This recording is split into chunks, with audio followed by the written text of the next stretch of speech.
The strategies and concepts discussed are for educational purposes only and do not represent specific investment, tax, or estate planning advice. Investing carries an inherent element of risk, and it is possible to lose principal and interest when investing in securities. No strategy can guarantee a profit or prevent a loss. The views expressed represent the personal opinions of the presenter or featured guests, not necessarily those of USA Financial or its affiliated subsidiaries. Any opinions or forecasting statements are subject to change at any time and without notice. John Cindia is an investment advisor representative of, and advisory services are offered through USA Financial Securities Corporation, member FINRA SIPC, a registered investment advisor. Life Stages Advisory is not affiliated with USA Financial Securities. Life Stages Advisory, Dean or Remington, or any guest we have are not affiliated with USA Financial Securities. Welcome to episode 67 of WTF, Wealth, Taxes, and Finances. I'm your host, John Cindia, certified public accountant and personal financial specialist. This week, we're going to talk about good debt and bad debt. What are they? How do you get them? How do you get rid of them? And let's discuss it. We've got Dean and Remington in here. Hello. How you doing? Dean thinks he knows something about bad debt that could make it good. I think he's going to be wrong. It's a little flipperoo, perhaps. Yeah. We'll Something see. to think about. We'll see. Real think piece going on here. Well, I can tell you the first thing, credit cards of just about any kind are probably going to be considered bad debt because of the crazy interest rates, anywhere from about 19 to 29%. So you might even go to the wise guys on casino and borrow off of them, or one of the felons off of, what was the other, Tony Soprano. Yeah. Oh, you yeah. probably want to borrow off a Soprano, shark. just as about as bad as some of the credit cards. Yeah. Yeah. You can come away with a broken leg 5%, and a big bill. 5% on the principal. That's right, per week. So it's almost Right. as bad. Yeah, just about as bad. Oops. What's That's bad Is debt. that 20%, John? That's bad debt. 20%? I don't know, but it's bad debt. So anyway, bad debt is something that it's going to have a high interest rate. It's going to be spent on what they're going to, or what we consider a consumable. So if you have to borrow or put a credit card and fill it up with shoes, clothes, something like Dean and Food, Remington do gas. constantly, gas, Yeah. Just basic things. going down and getting $12 worth of candy and liquid death on a Yeah. Saturday That's a while water. we're recording, That's Not a water. sponsored. something like that, then yes, that's in your financing with your credit card. Now, if you get to pay your credit card off before the finance charges hit, then you're floating and utilizing that money in a better way. Most people don't do that. So Yeah, and I think by no means are we saying that, not having a credit card is a bad idea, but holding that balance oh yes, is what's going to be that's the bad credit part of it. because I've got people that they put everything on a credit card for the points in one of these affinity programs, whether they're getting airline miles, they're getting hotel credits, whatever. They might have $8,000, $10,000, $12,000 a month in expenses, and I mean everything: gas, groceries. They may have bought a refrigerator. They could have gotten, they're paying for Car some maintenance. travel, maintenance. I Yeah. mean everything, but they pay it off every month. So during that year, they could have $150,000 that it's charged to that credit card, but they don't have any service charges on it. Now, it may have an annual fee or something like that of $55 or $85, or depending on what type of card it is, but you're not going to have monthly interest. Then we've got other clients that have, and friends, that have maybe 20, 30, 40,000 of credit card balance every month. Now, if you've got just a $20,000 balance at a low 20% rate, 20,000, you're looking at 4,000 over the year. So you got $350 some dollars in a month just on the interest. And when they say that the minimum payment due is $400, it's all interest. Yeah, It'll you're take not you chopping- 72 years to pay that stupid You're not thing off. chopping anything off with that. No, you're no. paying $7 a month towards the principal. Yeah. Get out of here. And it could be higher. It could be 24. It could be 29.99%. So you're looking at stuff that's bad debt. And when you get into that cycle, it's awfully hard to get a hold of and get it under control. I just paid off an extra $200 on my credit card bill just because of what you just said. I realized I am Panic. not good at this, so Panic. I just Did you do it with an increase from your crypto money? I might have. Yeah. It would cancel out. So yeah. But anything that is you're creating a long-term debt by not paying it off on a short-term situation of like shoes or clothes. Okay. And the other thing is, bad debt could be 6, 8, 10% on a car. You're borrowing a depreciating asset.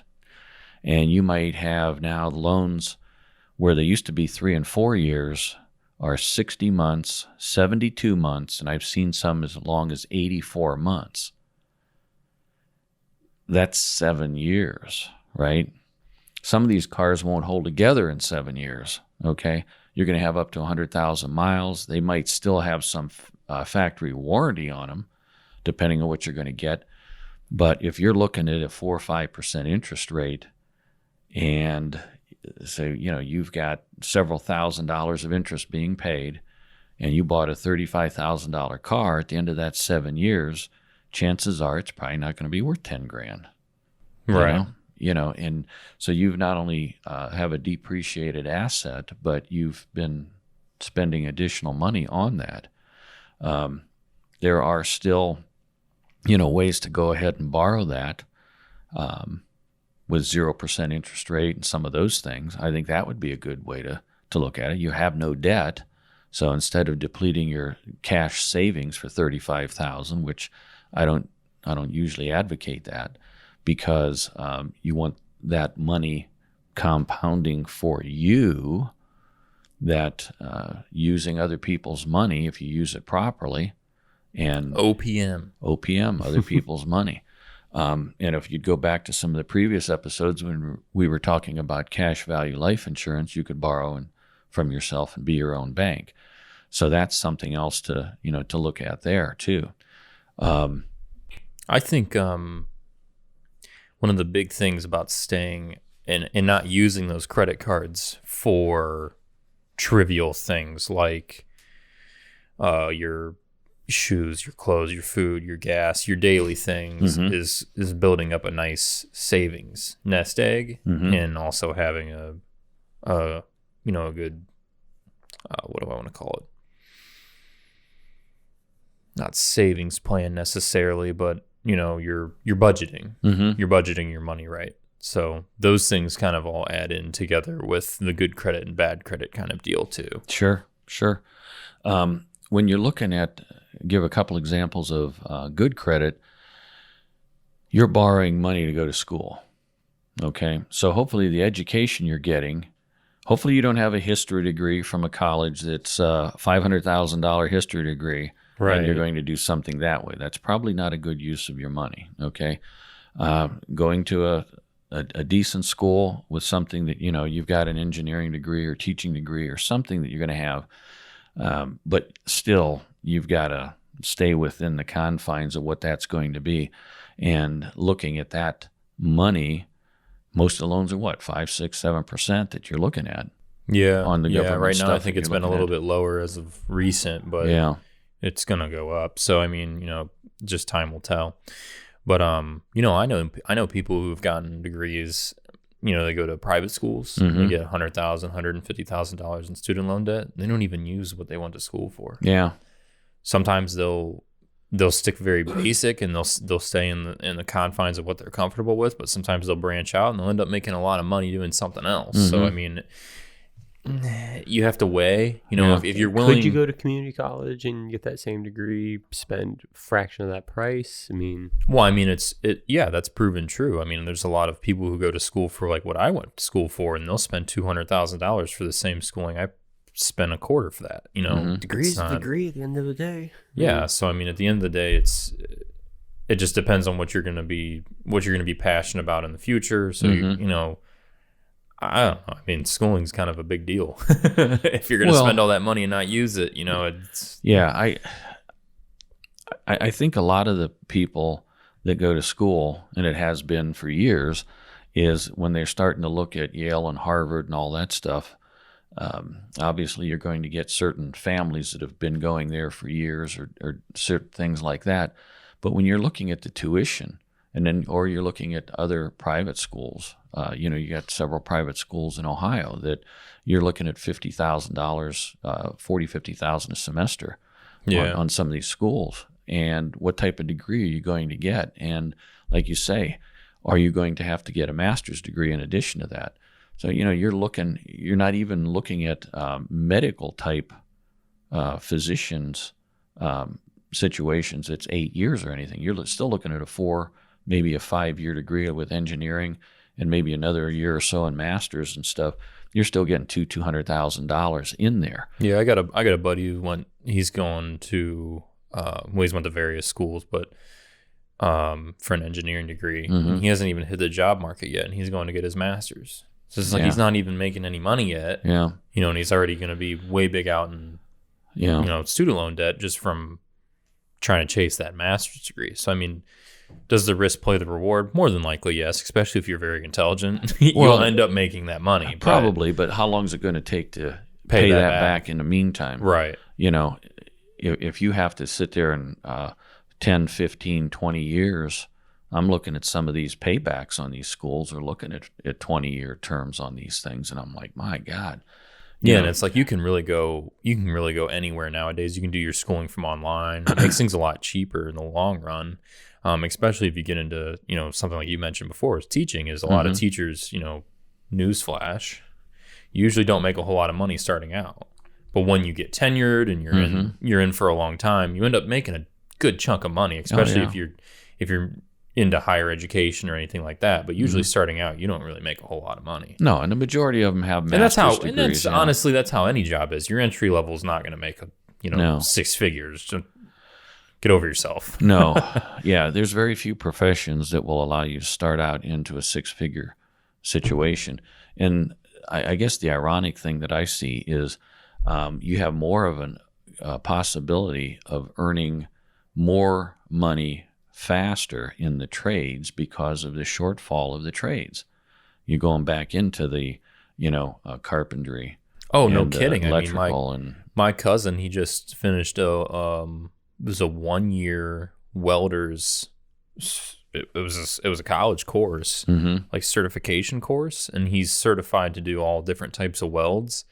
And if he really wanted to, he's making pretty good money at his current job right now, so he's not in a fritz to find another job, but he could go make $35 an hour somewhere else just with what he has now, and that's good money. Oh yeah, yeah. So And that's the thing. When you start looking at that, it's one thing if they come out and make 50, 60,000 for an engineering, or 70,000, excuse me, for an engineering degree, but you've got $150,000 to $200,000 of schooling debt, and you're out on your own now that you got to pay rent, and you have a car payment, and you have to eat, and you want to go do other things and all that. That puts a tight strain on it, because I've got several of my tax clients that, their kids are out on their own. They've got, a lot of student debt. They're paying $700 to $1,500 a month on the school loans, and they're making $55,000, $60,000. That's still a lot of money. yeah, You know, I mean that's that's a lot of money. sad It's gonna too take a because while. that's sad too because $50,000-$60,000 if you're living on your own even with a family, if you're doing things right, that's good money.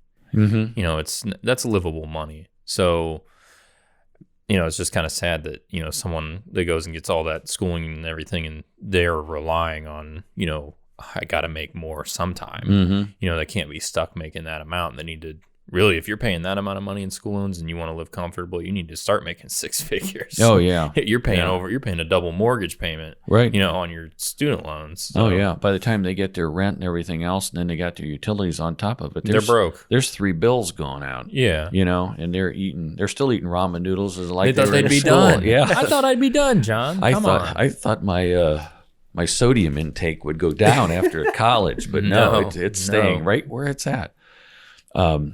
So I think from the standpoint, if you're looking at that, the education should be a positive, but you Yeah. just have to make common sense out of it. The other thing is, renting or buying real estate, renting versus buying. You buy a home, you should look at it. I'd never looked at a home as an investment, but it also shouldn't be a depreciating asset. Okay. The market lately has been so stupid that you go out and get a $200,000 home. It's either sold within the first day or you've got multiple offers over the asking price. And 200,000 was already too high. Yeah. It's a $180,000 house. If that. Yeah. And then they turn around and get $250,000 for that. We've got some friends that, they're all over the country in that, and you're looking at stuff that I've got just a regular ranch, couple $100,000 ranch. That same ranch in different parts of the country would be anywhere from $400,000 to $700,000. Right. And I'm like, no. I mean, the house that I just bought, we bought that as we want to move out of our apartment, but we also don't plan on being there for forever. So we've already been like renovating the bathroom, planning to upgrade the value of it and then just sell it, make profit, and just get a better house and do the same thing. Just keep flipping them. Mhm. Yeah, I mean, I think that's typically the goal. If someone's buying a house right now over market price and you're thinking about moving out in the next 2 or 3 years, you're probably going to be hurting when you go to sell. Mm-hmm. But in Rem's case, you buy, at or under market value, and We got a good deal. you give the house some value. You can make a couple bucks on it. Oh, you know? yeah. So Yeah. And the thing is that it's some of the clients that I've got, they've got rental properties and they're in the flipping house. They have been, they'll just buy them, improve them, and flip them. They might rent them for a little while until they can sell them. But selling doesn't seem to be the situation because of the inventory is so low. The inventory is low because part of with the COVID, all of the suppliers are behind. And they haven't been able to manufacture that stuff. And when you start looking at, I've got contractors that normally, and a lot of them did the just-in-time situation that they found out, from the Japanese doing their just-in-time in the 80s and 90s, that I'm not going to get anything. I can have a lot of inventory because I can get that tomorrow. So I'll order it. I'll get it tomorrow. Well, now they have found out that they can't do that. it's They next need week, it tomorrow. next month. it could be 4 to 6 weeks, Right. that they're looking. And sometimes, depending on what it is, it's even longer. Some of them have been looking mainly with the lumbers. It's taken even worse than roofing. Roofing, they can get my make buddy, it a little faster. my buddy, it's in the real estate.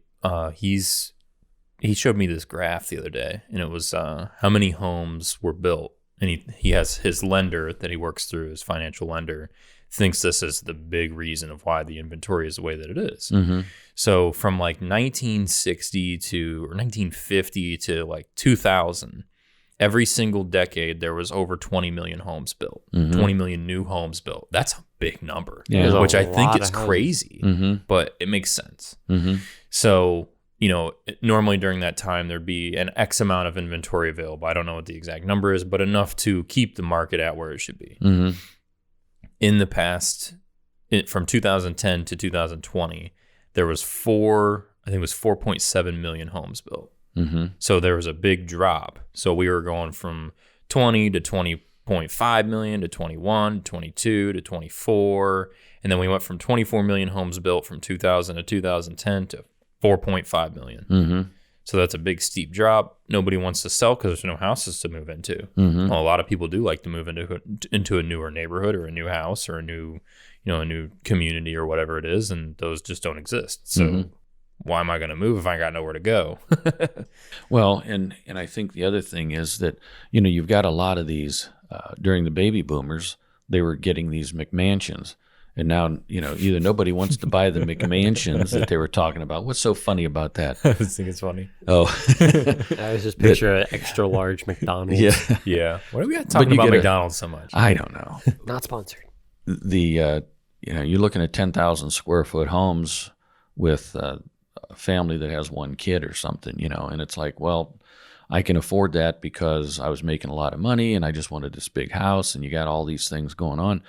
But nobody's wanting to buy those. They're downsizing, or they want, if rather than them putting in $1 million, $2 million into somebody else's house and then revamp it, it's like I've got $2 million or $1 million or $500,000. I want to buy and do my own or build my own. Yeah, and I think just as a society, from the 40s, 50s, and 60s, we've kind of come full circle from like where people did want a lot of land, they wanted a big house, to more like, I want what fits me. I don't want this big dollish golly mansion. I don't need that. And a lot of people just my age are like, wow, what am I going to do with 10,000 square foot? Unless it's something insane. Well, and the thing is, the suburbs are starting to grow again because people want to get out of the cities. They're going to the burbs. And the people in the country that had all the acres want to go back to the burbs. So you got the burbs are going to get built up again. And it's like, okay, what's that going to look like? But they're downsizing. Like I said, we've got our house is a ranch, less than 2,000 square feet. We came back from North Carolina about 15 years ago, and we downsized major because we thought, well, this could be one of our last homes. We're just like that. We put on one level, and it's ours, what it is. I've had some people, reach out to me to see if we want to sell the place. And we're not going to, but, like I said, to me, it's a couple $100,000. If they offer me 300, would I take it? Probably not, because if I've got that, where am I going to go? Right, yeah. I've got to turn around and put that back into something else. And that's exactly what you just said is the reason why the market is the way it is. Exactly. Right. People are just sitting tight, and they're putting investments partly because of COVID. And it's like, look, not only that, but I'm going to fix the house up if I have to be quarantined or whatever, and I can't go anywhere. What am I going to do? I want to enjoy my house. Right. I was seeing the other day that there's a lot of people that are upping and their retirement date. So the people that are saying it's going to be 2 or 3 years till I retire are now looking at, I'm thinking about retiring right now. VP of one of my clients she did that. Is that right? Yeah, she went from November was her retirement date to July, and now it's June 1. Is that right? Yeah. Jeez. She's gone. And what's she going to do? Nothing. Really? Yeah, I think her and I don't know if she's married or not. I don't know if you're listening. You somehow are listening to this. I've never told them that I do this. I think they're moving to Florida. Her and her boyfriend or husband or whatever. Okay. They're going to move to Florida and just do bye-bye. Yeah. They live in off Long Island. Oh, so okay. Live the busy, bustly life of the Manhattan and Long Island area, and gotcha. Going to slip into the waves in Florida and be gone. Well, yeah, and that's the thing. If people were making a lot of money because they were either in New York or California, and they would move to the Midwest here, I think they'd pass out if they saw what our living kidding. Conditions were. Yeah, some of those high executives there making 500, 700,000 million salaries, crazy salaries. They move here, they're like, you're a king. You live like a king. $40,000 house in New York might be the size of my living room. Yeah, seriously. Insane. Yeah, no, like what you just paid for your house, unheard of. That your size house in Long Island's $500,000. I'm not kidding. That's insane. I've looked it up. Oh yeah, I was curious. Oh yeah, it's anything like that. But another way to have good debt would be to invest in yourself for a business and stuff. So.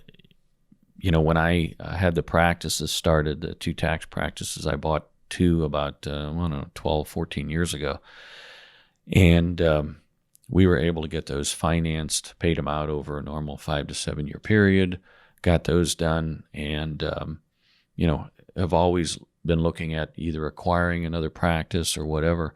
That's always good debt. You get to deduct it because it's a business expense, but you're also going to be able to, expand from that. Well, yeah, it goes back to And the have that. education thing of like, if you're Yeah. smart with it, it's going to make you money in the long run. Yeah. If you're, again, smart with your investments. So Right. like, So if course it's increase in value and increase your net worth and everything and be worth more than what it was and you paid for it, then yeah, that's all good debt. So what happens if you've got bad debt? What can you do? Well, you can refinance that or consolidate. And when I was a mortgage broker years ago, we used to do that a lot and would wrap someone's credit card debt into their equity, into the home loan, and not only reduce the term, but we would reduce their payments, reduce the term, and make it beneficial. It wasn't a situation that if they had a 30-year loan that was paid down to 15 or so, that we would turn around and take them back out to 30. We'd keep what we had, reduce their interest rates, and they were amazed at how much, not only they could save, but get everything done and paid off. I mean, if it's something like you put in a for whatever, I don't know, you got a music system or whatever, and you put it on and you just couldn't pay the thing off, or you got laid off, you're still going to have that debt, and you just can't get rid of it. And putting it on a deductible type of a mortgage situation, right now it's a lot harder to deduct the interest because of the standard deduction and everything else going up. Chances are you may not be able to deduct it, but from a cash flow standpoint and getting your debts under control, it's going to be a lot better off to look at it from a refinancing standpoint. And it's the same thing with if you can do it with a car or automobile or whatever. Right. I maybe a digression a little bit. I think another big thing is just to live within your means and to keep that debt low to a minimum. I heard this story one time of it was this couple. I don't know. I'm not sure where they lived. I'm not sure what they did. They were in their late 20s, and I think they were grossing close to $500,000 a year between the two of them. They had $1.2 million worth of debt. Jeez. So they had like a $800,000 home, $250,000 in student loans, and like $150,000 in credit card loans, something like that. And I mean, they're making like, you're talking buku bucks. That's a lot of money. But, when you don't live within your means, your money means nothing when you have debt. You're worth nothing.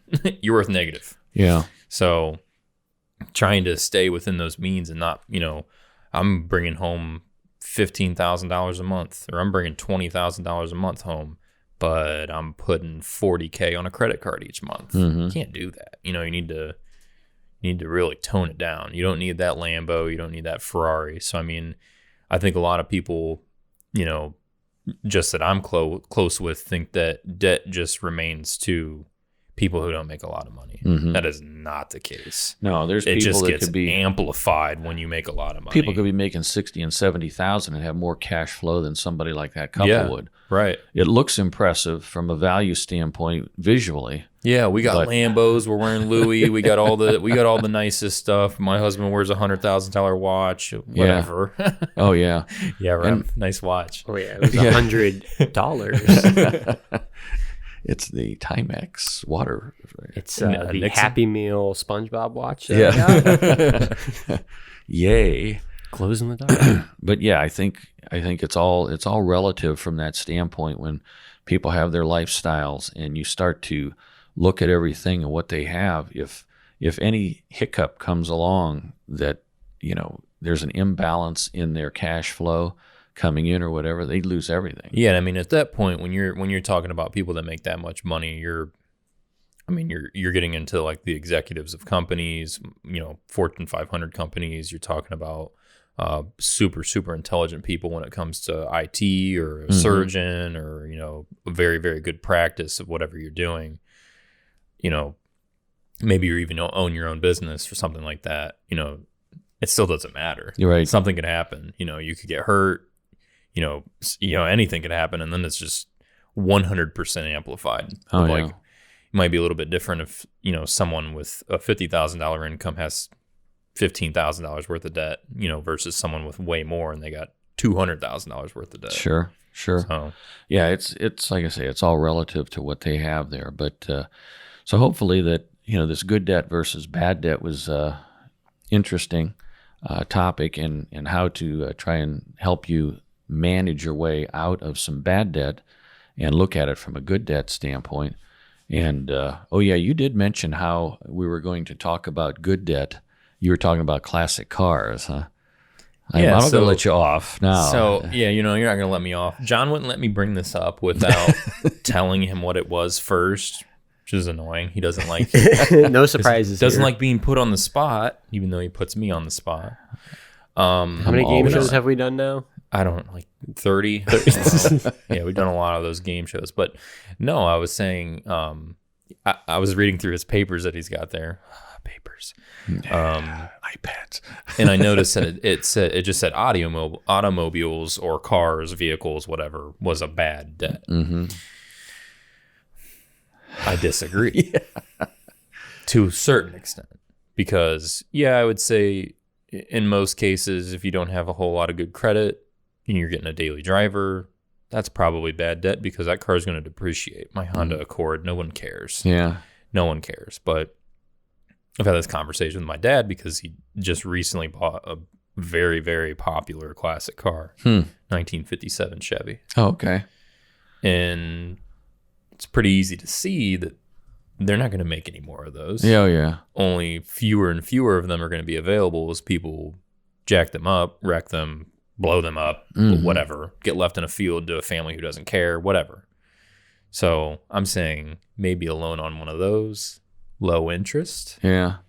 It's going to go up. Did he end up, was it totally redone? For the most part, I wouldn't say redone. It's been repainted. Okay. It's been kept up. Okay. Really. The interior's clean. It's a very, very nice car. And I mean, he rebuilt the engine. He's doing some work on the rear end now. And I mean, it's a clean car. And he got a pretty good deal for it. So when I get it, or my brother gets it, or somebody gets it, I don't think it's going to be worth $2,000. That's all I'm saying. Yeah. Oh, yeah. Yeah.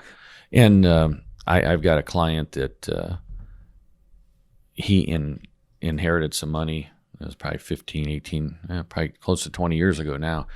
But he went out and bought 4 or 5 muscle cars, maybe 6. And he had a couple GTOs, couple Chevelles, and they've had all the serial numbers match up. Oh, yeah, like matching that. cars, yeah. Those are always worth a good chunk. Plus, the one had a super engine in it that he found out. It wasn't sure, but they certified that. And he just put in to one of the cars, I think he put in $30,000 to have it redone. Totally redone. Okay. And I want to say he spent on 5 of them, he spent like $80,000 like 20 some years ago. Well, he's had some money he's put in on them, but almost each car is worth about $75,000 to $80,000 now. Yeah. So he probably has $400,000 or $500,000 in these classic muscle cars, and I'm like, oh. So a couple of them he's not going to do anything to. Yeah, I mean, with a, I mean, not a small investment, but a smaller investment, like that, and you got something worth $500,000 sitting in the garage, better have good insurance. Oh yeah, yeah, yeah. So it was, but that could be good debt. Could be good debt. If he was $80,000 in debt, yeah, would you say that's good debt now? Possibly fair debt. We'll give it that. We'll say it's and in between. It's debt. Why'd you do that? It was smart, but why'd you do that? Yeah, it's is it going to increase the value? I guess is what I would look at. If he put in $80,000 and the value didn't go up, I would have left them the way they were. Bad debt. Yeah, we'll call that debt. stupid bad debt. It's even worse than bad debt. Yeah, how dare you? It gets worser and worser as you go. So anyway, yes.